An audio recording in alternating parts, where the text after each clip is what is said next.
This is part one of a four-part series breaking down September elk hunting week by week because September is not one elk hunt, right? What I'm doing on September 3rd can look very different from what I'm doing on September 18th. Elk behavior changes, breeding activity changes, hunting pressure changes, where bulls spend their time can change. The tactics I use have to change with them. Over these four episodes, I'm going to break September apart and show you how I approach each week, week by week. We're starting with week one right now. Early September. A lot of elk hunters make this week a lot harder than it really needs to be because they show up ready to hunt the peak of the rut. They hit the trailhead opening morning and they immediately start bugling. They run cow call sequences. They cover a lot of ground looking for an aggressive bull that wants to come screaming into a call. And sometimes you can absolutely find that bull. But for me, I feel like that's lower odds. I'm not building my week one strategy around hoping I do. My starting point is going to be a lot simpler. I'm going to find where the elk are feeding. I'm going to find where they're bedding, and then I'm going to hunt the terrain between those two places. That transition zone is where I want to spend my time.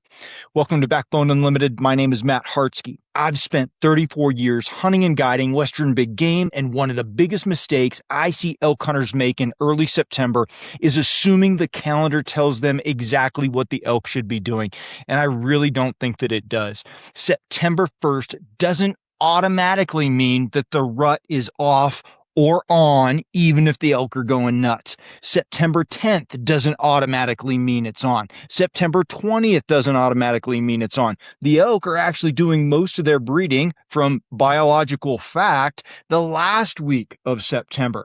But different herds, different elevations, different weather patterns, hunting pressure, and individual bulls and cows can be at slightly different stages, and different parts of the rut trigger them into different types of action and reaction. You might hear bugles during the first few days of September. You might see fresh rubs and bulls wallowing. You might even find bulls that are starting to spend more time around cows. But early in the month, I'm not assuming that I'm dealing with the same breeding behavior that I'm going to expect in late September. I'm reading the elk that are actually in front of me at the time that I'm hunting. So until they show me something different, I'm looking for a feed to bed pattern, the transition zone. Early September bulls are coming out of their summer behavior. They've shed velvet. They're finishing the process of coming out of that stage. Their testosterone's increasing. Rubs and wallows are getting hit. Some bulls are becoming more vocal.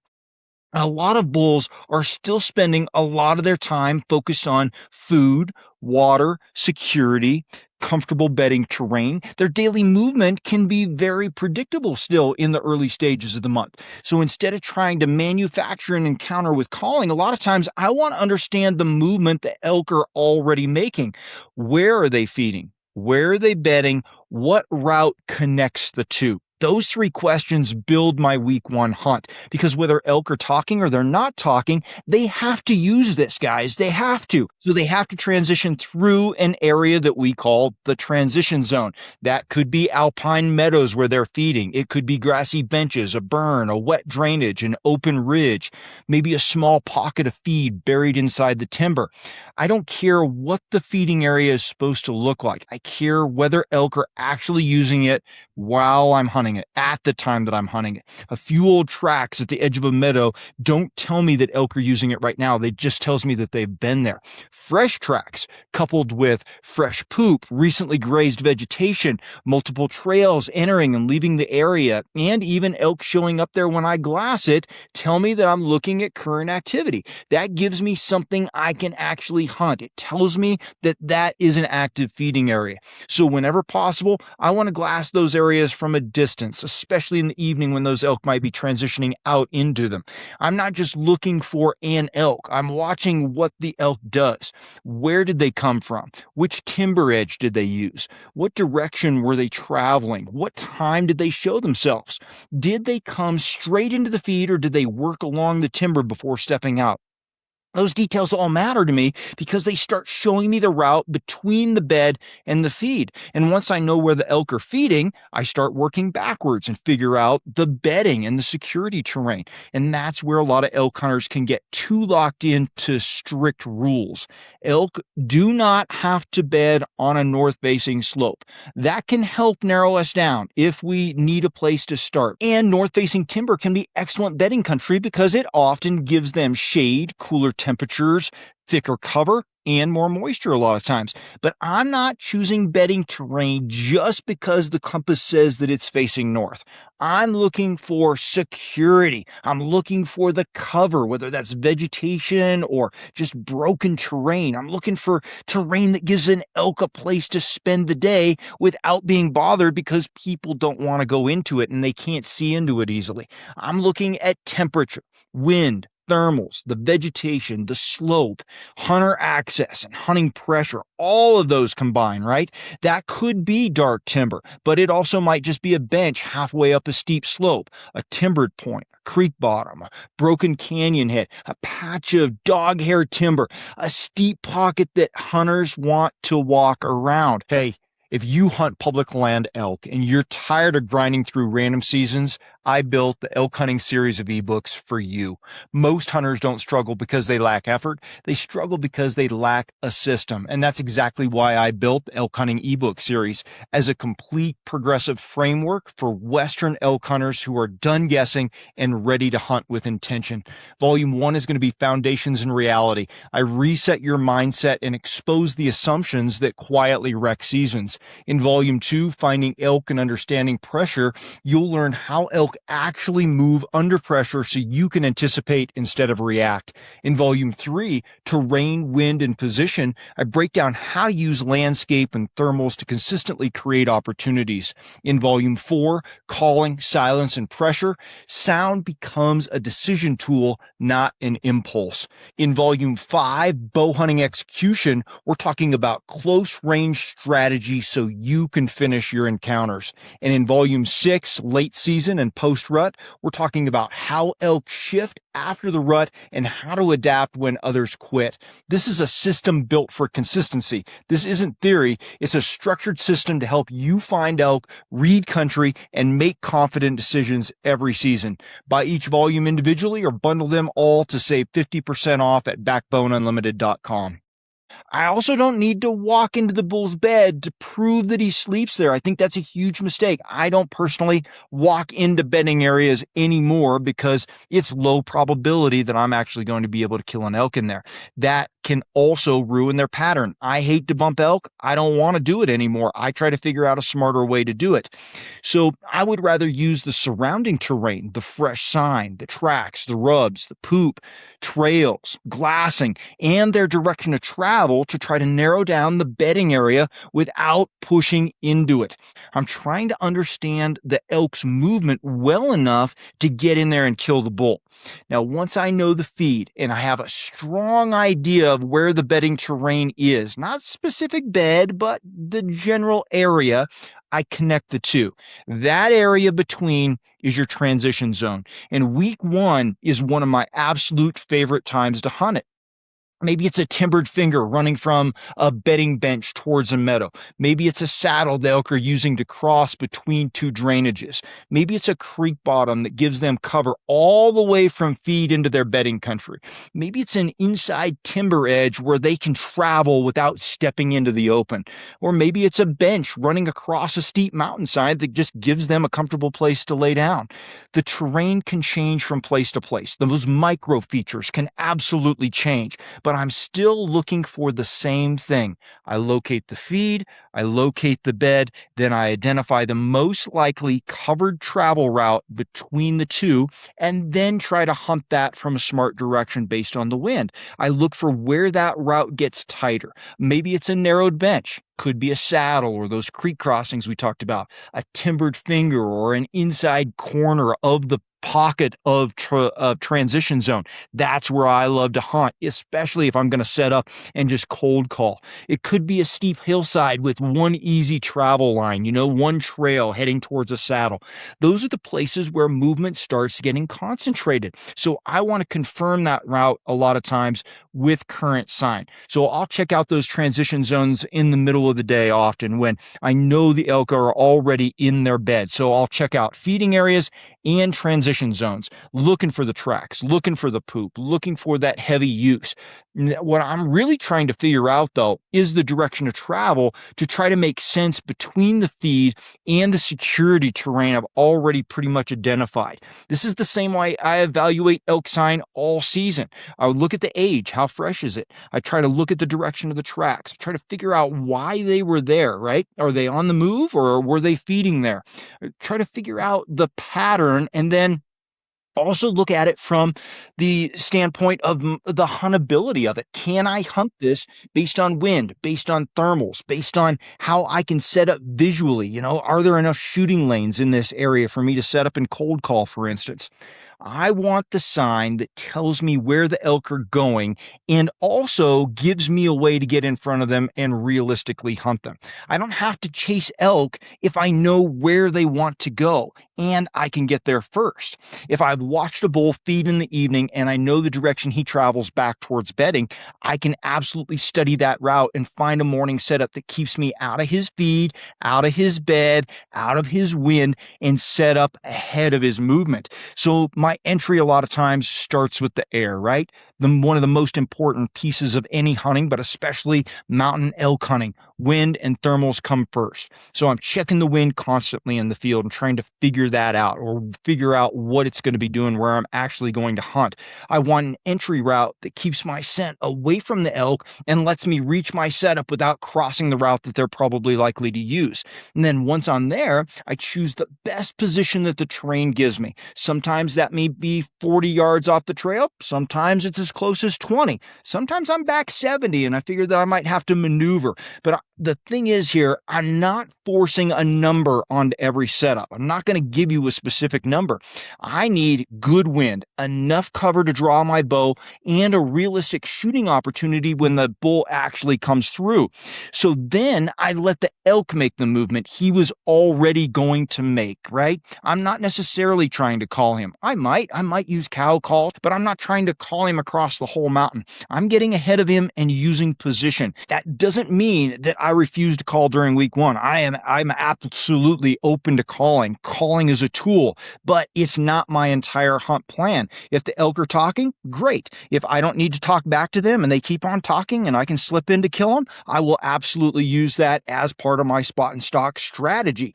If they're not talking and I need to get in a transition zone and slow hunt through it, I will. If I feel like setting up in the transition zone with really good wind and the terrain supports it, that's what I'm going to do. And maybe even cold call and use a cow call every several minutes, not using huge sequences, but soft cow calls. Those can be useful in early September.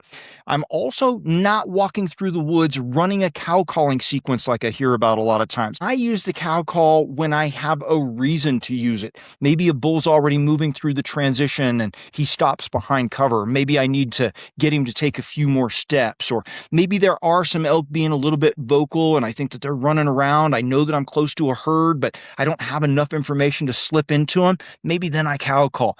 That way I can use one soft mew to try to manipulate the situation a little bit, but I'm not trying to convince elk that there's a whole group of cows standing over there. They're probably already in the neighborhood if I'm going to use cow calls.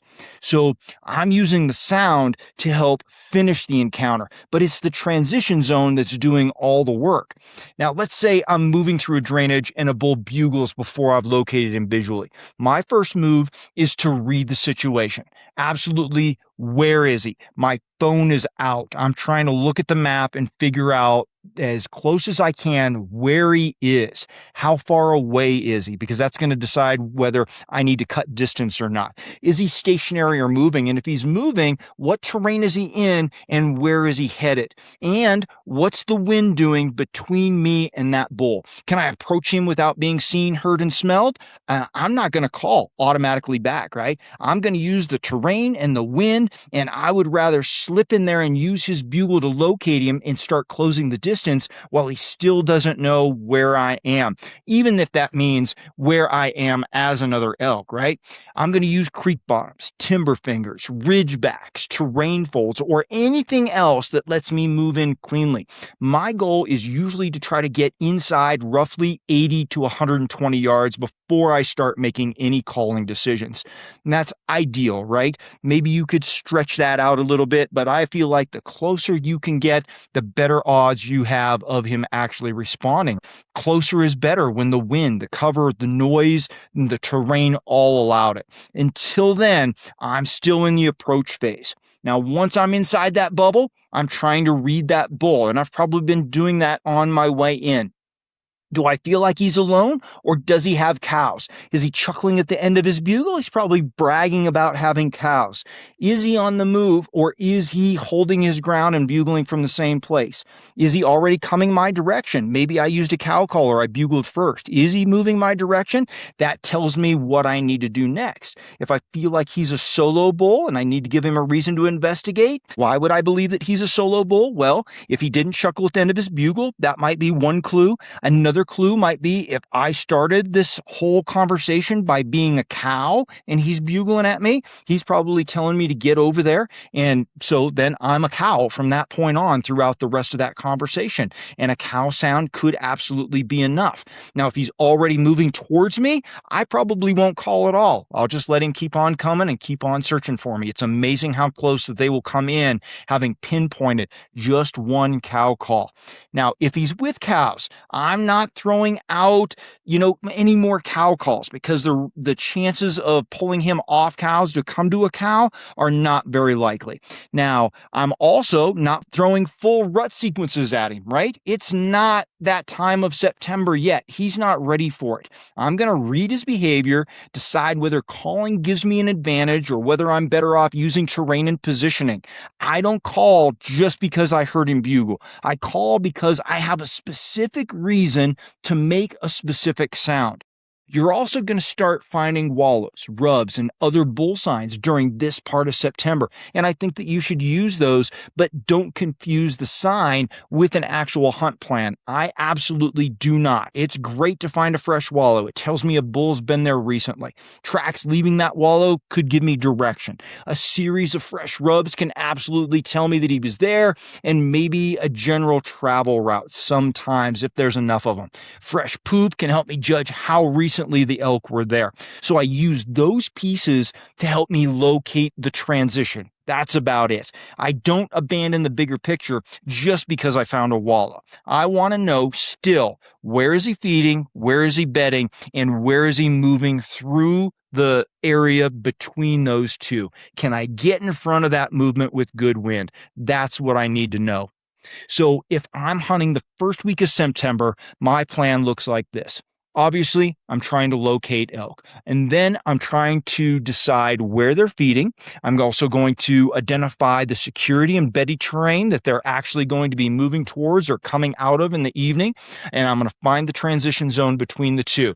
Within that, then I start looking for the micro terrain features, the terrain that concentrates their movement. I'm going to try to confirm the route with more current sign. Are there tracks? Is there poop? And then I'll build my approach around the wind and thermals inside that transition zone. I want to get ahead of the elk, and I try not to call as much as possible unless calling helps the encounter. You might have vocal elk. You might have silent elk that first week. You might have bulls showing more rut behavior than you expected. The bottom line is we're going to read what the elk are actually giving us, and we're going to adjust accordingly. We're not going to walk into September 1st assuming that we need to create rut action before the elk have actually shown us that that's what they're doing. early September can give us predictable movement, and that's what I want to capitalize on. I'm going to find the feed, find the bed, hunt the transition zone between them. Now, next week, bull behavior starts changing and calling can become a bigger part of the hunt. So tune in for the next episode tomorrow where we talk about the second week of September. Now, if you want to go deeper into the system I use to find elk, reading terrain, understanding pressure, working the wind and thermals, building calling setups, and executing once you're close, start with my elk hunting ebook series at backboneunlimited.com. If you want ongoing coaching and a place to bring your questions throughout the season, join me on Team Backbone.